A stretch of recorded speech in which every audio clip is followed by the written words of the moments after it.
जय हिंद, जय भारत। हमारे भारत देश का कानून 1 अरब 50 करोड़ जनता का विश्वास है, भारतीयों का विश्वास है। और बाहर की जो कंट्री है, कहने का मतलब है जो विदेशी अधिनियम कानून है वो अलग है। प्लस हमारा जो कानून है ये हमारे देश का 1 अरब 50 करोड़ जनता का विश्वास है। तो ये विश्वास कहीं ना कहीं बोलेंगे कि इसमें वो हो रहा, कहीं ना कहीं इसमें आशंकाएं हो रही है, इसमें आशंकाएं हो रही हैं। क्योंकि ऐसा आज तक हमने ऐसा नज़ारा नहीं देखा कि अवैध घुसपैठ को सुप्रीम कोर्ट का लॉयर बचा रहा है, पूरा देश देख रहा है। कहीं डिस्को मिस्को, कहीं गाड़ी, कहीं मकान, बेशक वो किसी और के नाम से है वो तो हमें मालूम है, लेकिन उसको सुविधाएं तो दी जा रही ना, उसको प्रोवाइड तो करवाया जा रहा है ना।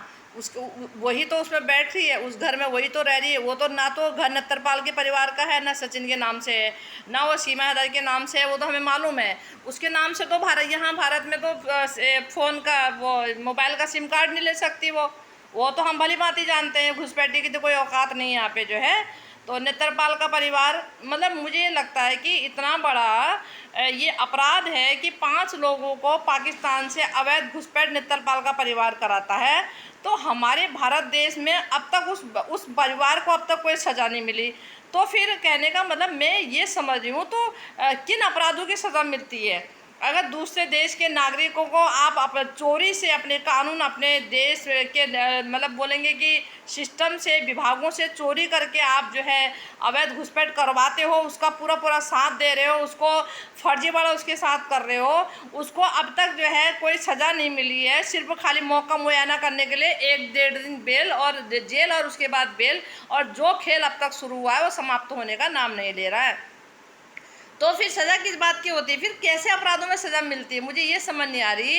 अगर ये 5 बच्चों को मतलब उस बच्चों के फादर के पीठ पीछे उसकी गैर मौजूदगी में उसकी पत्नी को और बच्चों को लेके आता है, और जो है भारत में लाता है चोरी से, पूरा छुपके छुपका से छुपा के, और पूरा उसको रूट वगैरह सब तय करता है, बताता है, 5 फर्जी आधार कार्ड बनवाता है, उसकी अब तक उस परिवार को कोई सज़ा नहीं मिली।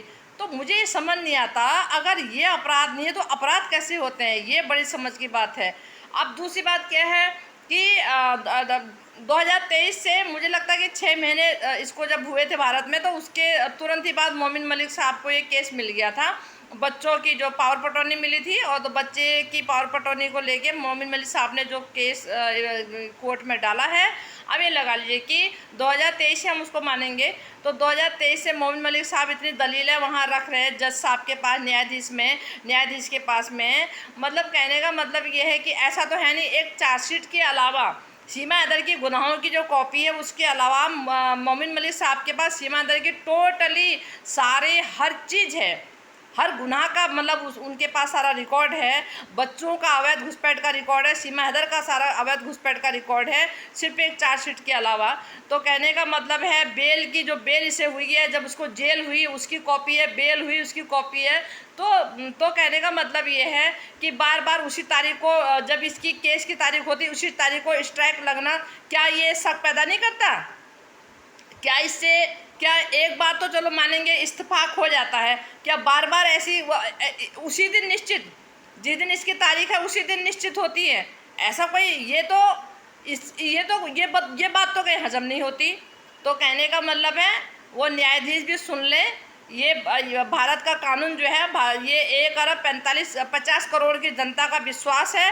ये कानून हमारे भारत देश की ताकत है, जिसने पूरे देश को जंजीर की तरह जकड़ के रखा हुआ है। तभी इंसान कायदे और रूल्स रेगुलेशन में रहता है, जब कानून का डर होता है।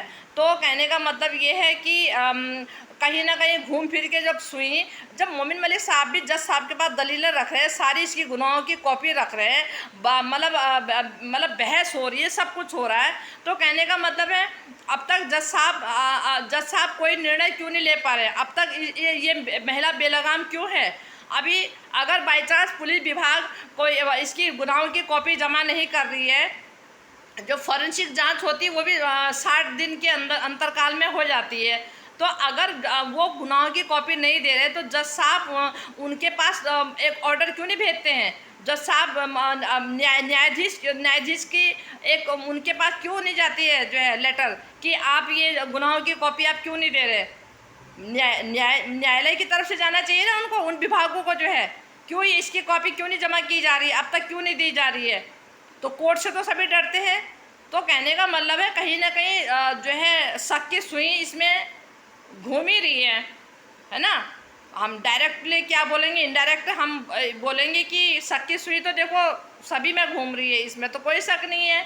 तो टोटली कहीं ना कहीं जो है मैं तो ये बोलूँगी कि न्यायाधीश को भगवान माना जाता है, न्यायाधीश को भगवान माना जाता है, जो सच को सच, गलत को गलत करके न्याय देते हैं। तो यहाँ पे तो देखो जी सवाल तो खड़े हो रहे सब में, ऐसी बात तो नहीं है। क्यों कानून का डर नहीं है, क्यों न्यायालय का डर नहीं है उन विभागों को जो है, और क्यों न्यायाधीश की तरफ से उनके पास जो है कोई लेटर क्यों नहीं जाता है, कोई ऐसी वो शिकायत क्यों नहीं जाती है कि ये इसकी चार्जशीट पेश करो, क्यों उनको नोटिस क्यों नहीं जाता है कि अब तक ये चार्जशीट क्यों नहीं पेश हुई? भाई कोर्ट का ऑर्डर क्यों नहीं जाता उनके पास में कि ये चार्जशीट क्यों नहीं पेश की जा रही है, अब आखिर कब करोगे? तो बचाव तो इस मोहतरमा का हो रहा है, ऐसी बात नहीं है, और देश की जनता भली भांति जानती है, ठीक है। और इतना तो अगर मैं ये करूँ ना, जज साहब के पास में कुछ भी ना भेजे तब भी वो भी भारत के ही हैं, वो भी एंड्रॉइड फ़ोन चलाते हैं, उन्हें भी पता है कि 5 लोग अवैध घुसपैठ करके भारत में घुसे हैं, ऐसा तो है नहीं कि अनजान है।